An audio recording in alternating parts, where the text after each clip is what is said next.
Hi, welcome to my Patreon. I don't even know if it's a live stream. I think I just post a video link there. I don't know if that counts as live stream, but it's my feature of random inspirations. And when I did this last time, I started with Corey, my little goddess, and y'all seemed to love that, which was really sweet. And somebody suggested that next I do Mikhail for making promises. And I thought Mikhail was so much fun to create that he would be good. He would be a good choice. So thank you, Reggie Lassiter from Patreon. This is how Mikhail came to be.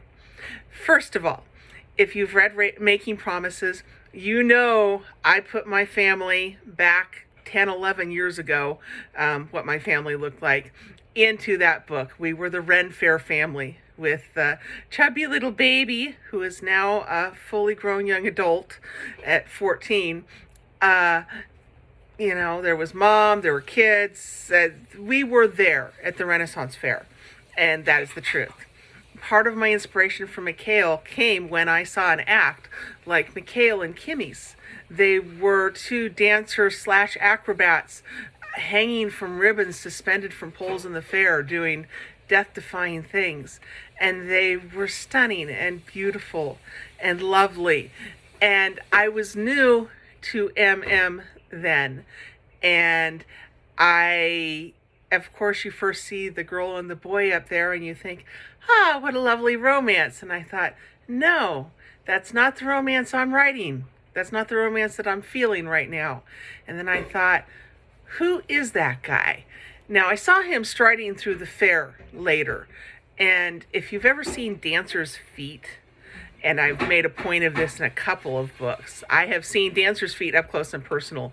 My friend's PA, we have sat in hotel rooms and had long talks, and her feet are, well, they're ugly. They're beat up and destroyed, and bunions and broken toes and tape, and truly beautiful works of pain and dedication to this craft that she truly loves. So I saw him striding. He was barefoot. He was pissed off about something, but he was just as beautiful as he had been in the air at the Renaissance Fair.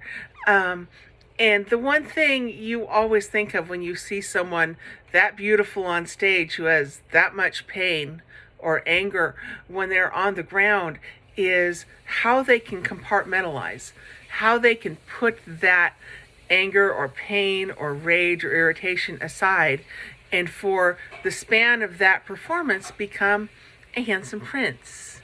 Now, I use that thought again for Behind the Curtain.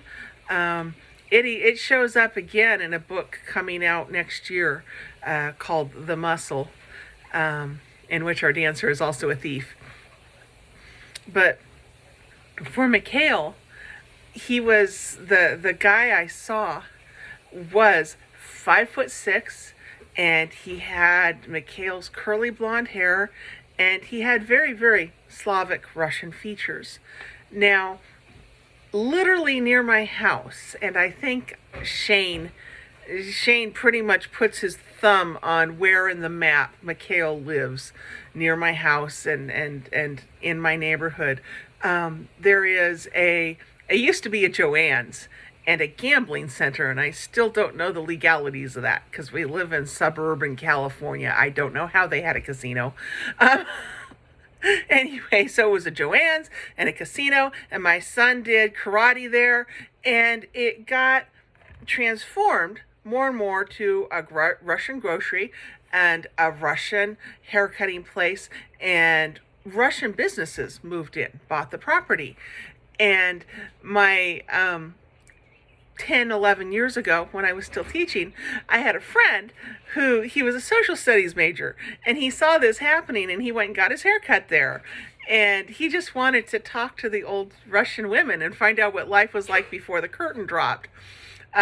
Funny story that he likes to tell, or liked to tell, was that they all talk about this one year in Russia where the only shoes you could buy were left-footed shoes because there were two there were two factories in the area that made shoes, and one was supposed to make all left feet and the other one was supposed to make all right feet, but the one that made right feet got the wrong orders.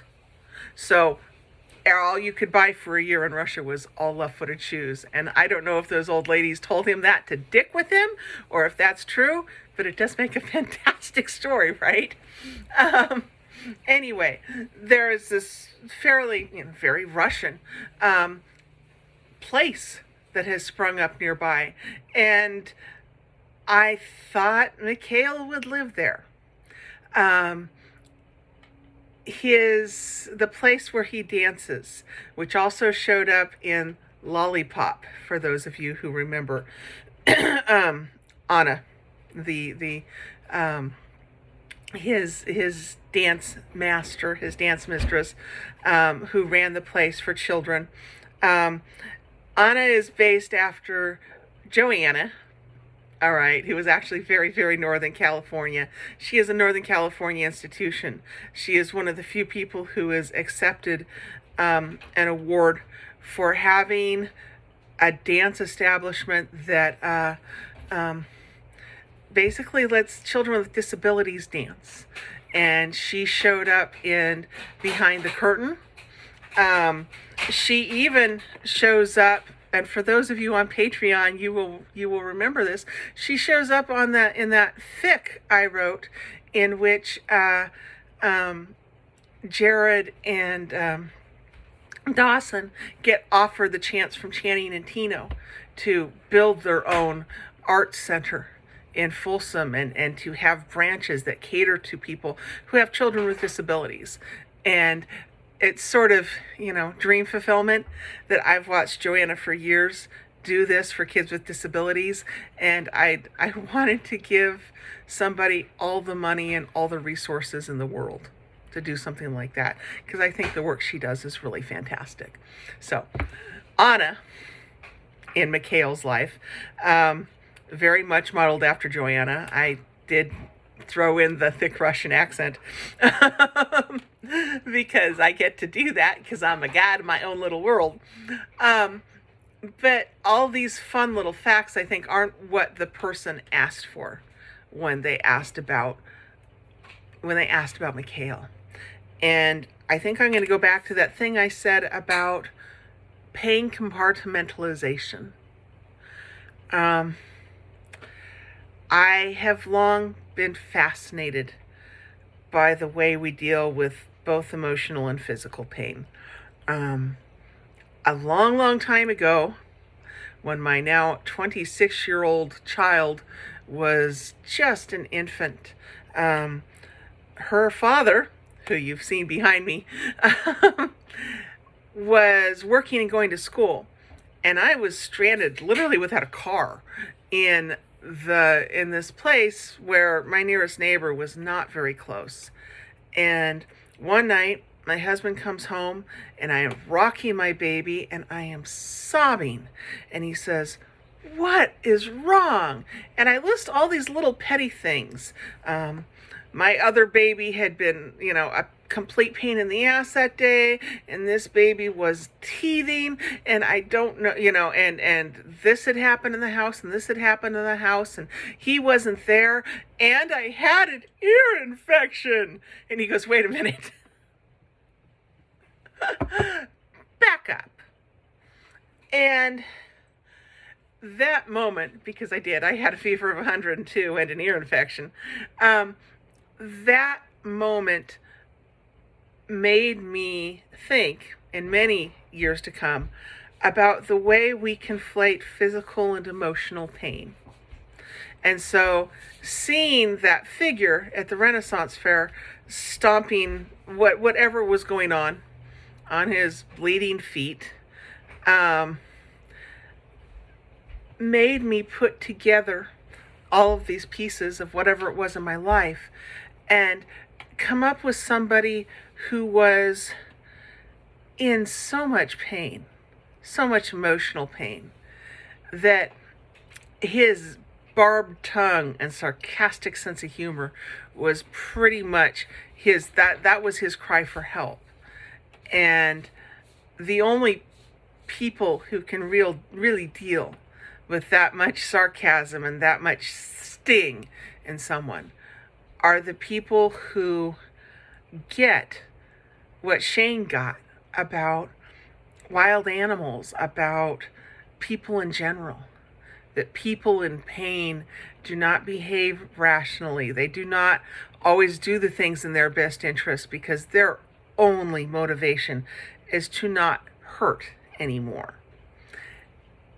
And that is, I think, the essence of Mikhail. That is how he came so fully fledged, so fully fleshed out as a person. This idea of putting your pain in one place so you can function. But the pain's got to come out somewhere. And in Mikhail, it came out in his God's be damned mouth. And yeah, I loved him so much. And it was funny because after his book, he snuck into book 3. Very, very, very subversive.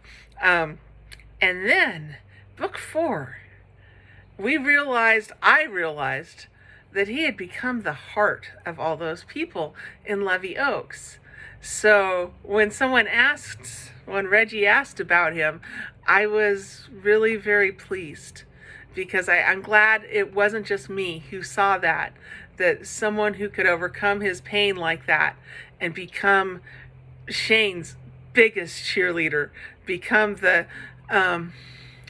that line he has in Making Promises about I'm not settling for you, I'm reaching for you, and you are that man. That gets to me every time. So thank you for asking about that, and thank you ever so much for watching.